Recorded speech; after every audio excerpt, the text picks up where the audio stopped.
atau dengan cara yang sangat tidak sekedar tidak sekedar nasional, tapi bahkan menurut saya sudah punya lingkup yang internasional gitu. Jadi brand Lima Gunung itu menjadi sesuatu yang membuat teman-teman itu punya legitimasi moral dan legitimasi politik di desa dan legitimasi ekonomi untuk melakukan kegiatan ekonomi di luar seni, sehingga mereka makin makmur secara ekonomi. Yang itu kemudian yang mereka menghidupi seni, bukan mereka hidup dari seni. Lima Gunung di situ. Dan kenapa festival itu bertahan? Karena sudah jadi organik. Orang-orang yang kemudian menjadi lokomotif, dan itu di dalam circle Pak Tanto itu kemudian seiring waktu juga menjadi lokomotif di desanya masing-masing, di dusunnya masing-masing, dan mereka punya posisi sosial yang lumayan bagus, lumayan tinggi, dan mereka punya pengaruh sosial itu. Sehingga ketika mereka menyelenggarakan ini, daya dukung lokal itu menjadi sangat tinggi, dan itu adalah modal besar. Itu yang pertama, ketika dia mengelola orang-orang circle-nya. Yang kedua adalah bagaimana dia berrelasi dengan lingkungan di luar Magelang sendiri, Lima Gunung. Pak Tanto pada suatu waktu bisa dekat dengan kubu politik ini, suatu saat bisa dekat dengan kubu politik ini. Beliau dekat dengan tokoh-tokoh influencer nasional di bidang seni, di bidang apa aja, yang kemudian dia bisa datang ke rumah Pak Tanto gitu kan. Itu membuat pergaulan itu bahkan tidak hanya nasional tapi internasional, membuat brandnya sangat tinggi. Brand yang besar ini kemudian bersentuhan juga dengan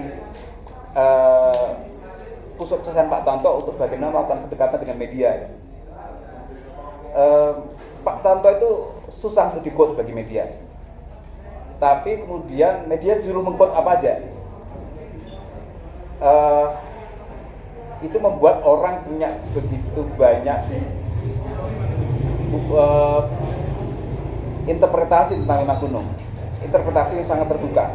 Ada media menyebut bahwa Lima Gunung itu adalah sebuah komunitas wahana untuk melakukan menguri-uri budaya, yang sebenarnya Pak Tanto sendiri akan ketawa kalau membaca itu. Terus kemudian ada media yang mengatakan bahwa ini adalah media gembira bersama. Jadi itu membuat media itu menjadi tidak pernah memberitakan Lima Gunung sebagai sesuatu yang stagnan. Dia selalu menjadi sesuatu yang menarik karena dia multi-interpretatif, dan Pak Tanto membiarkan itu. Beda halnya kalau setiap tahun ini adalah sebuah sarana untuk bagaimana kita melawan datangnya arus budaya dari luar saya gitu. Ya sudah mati di situ, dan tahun depan paling narasinya akan diulang-ulang. Tapi di Lima Gunung nggak pernah. Dan Pak Tanto sengaja membuat narasi itu dengan tema-tema di Lima Gunung ini. Desa lawan kota dulu, terus kemudian dulu apa namanya yang waktu kita di 2012 itu ada tema-tema yang selalu menarik, dan kemudian tapi tema yang sebenarnya fleksibel, orang juga tetap bisa dengan leluasa untuk melakukan interpretasi. Di situ membuat Lima Gunung punya fleksibilitas untuk tampil tidak hanya di media. Ketika sosial media itu sudah hadir, orang juga punya pretensi dan interpretasi yang macam-macam juga. Dan ini menariknya Lima Gunung. Dia memenangkan wacana. Dia tidak mainstream gitu ya.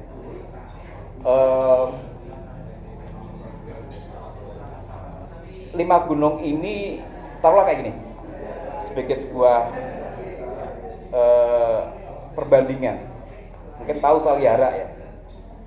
Salihara itu juga sebuah komunitas budaya di sana, metropolis gitu kan. Orang-orang yang orang-orang indinya budaya di Jakarta sana, yang kalau mereka tampil terus kemudian mengeluarkan statement pasti khas mereka, dan kemudian tapi satu hal menjadi eksklusif karena orang takut menginterpretasikan apa yang mereka keluarkan. Ini orang-orang seni adiluhung, sehingga bagi orang-orang awam atau orang-orang yang itu tidak sebenarnya tertarik dengan mereka tapi tidak berani menginterpretasikan, mereka nggak berani masuk ke sana, sehingga ya Salihara ya gitu-gitu doang gitu, tidak berkembang menjadi sesuatu yang lebih luas jangkauannya, baik dari sisi strata ekonomi sosial audiensnya ya, tapi juga dari sisi skup masyarakat yang datang ke sana juga itu aja. 5 gunung bisa siapa aja. Peneliti dari luar bisa masuk ke sini karena keterbukaan interpretasi tentang 5 gunung itu sendiri. Dan orangnya tidak punya pretensi untuk menjadi sok atau tahu bahwa budaya itu apa, seni itu apa. Orang di sini itu untuk gembira gitu aja. Tanpa harus menginterpretasikan seni itu sebagai ini gitu. Kalau kita lihat dari seni yang tampil di sini itu kan sangat beragam ya, sangat bermacam-macam, dan di sini bukan tempatnya untuk mengkurasi seni. Saya tidak bisa membayangkan kalau seni-seni ini tampil di Salihara yang itu pasti akan mabuk oleh kurasi, dan pasti orang kurasi itu akan membatasi kebahagiaan. Dan itu yang nggak ada di tempat lain dan hanya di 5 gunung. Itu yang kedua, soal bagaimana Pak Tanto membangun brand image ini dan bagaimana berrelasi dengan media. Yang ketiga adalah fleksibilitas melawan perubahan zaman. Tahun 2002 ke 2022 ini paling tidak 5 gunung itu mengalami 4 perubahan zaman. Pos reformasi itu agak panjang, itu sampai 2008, 2009, 2009 yang orangnya masih lama lah ya, orang-orang lama. Terus kemudian era kedua adalah era di mana orang sudah mulai banyak menggunakan gadget Pak ya. Sudah banyak SMS, sudah banyak cerut-cerutan Pak. Dan lahir generasi kedua, itu juga agak panjang dan masih bertahan pada saat itu, dan pada saat itu masih disupport oleh media-media konvensional. Soal Merdeka, Kompas itu masih menjadikan 5 gunung itu sebagai sebuah komoditi pemberitaan yang punya nilai tersendiri. Kompas itu bahkan kita sampai kemudian pada saat itu pengen mengangkat sebuah budaya yang bagaimana budaya itu organik, lahir dari sebuah pergerakan sosial. Kita membuat sebuah festival gadungan selama 1 hari untuk kita sebut sebuah festival untuk menunjukkan bahwa 5 gunung itu arti bahwa pada saat masa itu eksistensinya juga salah satunya ditunjang oleh bagaimana media konvensional pada waktu itu, karena waktu itu masih eksis, itu masih kuat. Tapi seiring waktu, periode selanjutnya adalah periode di mana awal-awal orang sangat aktif bermedia sosial. Dan pada masa ini bertransformasi ya, karena di dalam tubuh 5 gunung sendiri juga mengalami perubahan regenerasi. Ada orang-orang baru masuk yang kemudian punya kedekatan dengan media sosial, bahkan kemudian orang-orang lama pun harus bermedia sosial. Ada yang namanya Pak Citras Anjiling, itu ya beliau adalah generasi baby boomers kayak Pak Tanto, tapi kemudian harus bersentuhan dengan media sosial dan banyak kegagapan masuk di sana. Tapi itu bukan menjadi sebuah hal yang kemudian jadi hal yang, tapi itu menjadi kelucuan, dan itu menjadi membuat relasi itu makin cair. Dan Pak Tanto di usia yang baby boomers makin aktif di media sosial. Jadi kesuksesan kedua adalah ketika dia mampu beradaptasi dengan media sosial yang itu sangat kuat dan mampu menjual di sana, tidak hanya pada tagline ya, tapi bahwa ada gimmick. Kaya sekali dengan gimmick 5 gunung. Misalnya ketika COVID kemarin tuh bikin festival online kayak gitu. Jadi itu saya kira itu satu-satunya ya. 54 Pak ya. Dan Pak Citras itu SD kelas 1 ya. Pak Padi itu kelas 6 apa SMP kelas 1? Ya. Yang Pak Padi ini. Ya. Dan artinya bahwa ketika orang-orang yang menjadi inti dari 5 gunung itu sendiri sebenarnya orang-orang yang jauh dari literasi kekinian sebenarnya, tapi mereka mampu akhirnya terpaksa beradaptasi dan berhasil. Meskipun pada akhirnya sebenarnya yang didukung adalah orang-orang di bawahnya ya, orang-orang yang generasi lebih muda. Periode keempat adalah pasca COVID ini, saat ini. Saya kira tantangan terbesarnya adalah saat ini ketika tahun 2002 itu orang-orang yang tampil ini kebanyakan belum ada yang lahir.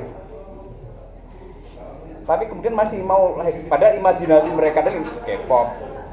Dulu saya datang ke 2009 ke 2010, anak-anak yang nonton itu masih bercita-cita saya besok akan naik panggung dan nari kayak gini.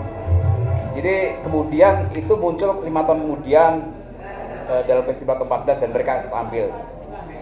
Tapi kan generasi sudah berubah, anak-anak yang kemudian besar itu kan sudah yang kemudian tumbuh di era media sosial, sudah dicekoki dengan sosial media, imajinasi mereka tentang public figure, tentang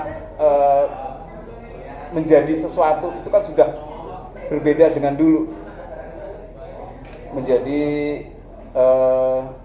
lebih apa ya, mungkin ya di bidang K-pop dan sebagainya. Tapi kenyataannya masih ada. Salah satu kekuatannya adalah itu tadi, bahwa ini basicnya adalah dusun. Meskipun dusun sekarang juga sudah mengkota ya sebenarnya.